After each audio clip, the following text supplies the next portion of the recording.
কি হলো রাইছো? না না কিছু না, ওই যে 10 কেজি চালের একটা স্লিপ বেরাইছিলাম। নাম্বার বলছে 300 ইউনিট। না না 300 টাকা দিন লাগবো আর কি। ও বাজারে নি একটু খারুন না বিয়ার বক্স ধরতাছি।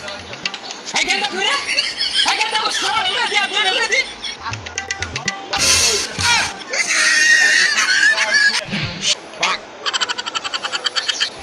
বুঝছি, ব্যাচ না বানাইলে এই বিল্ডিং উঠে যেত না। যে বেশি গেছিলাম এর দিকে তো বিচার মনে ঠিক না দিত না কি হবো। আল্লাহ রাস্তায় দিয়ে যাই দিয়া। এই বেটা এই বিজ্ঞানী ভাই মিটারের মধ্যে কি? না দেখলাম মিটারটা মনে নয়া লাগাইছি না। এই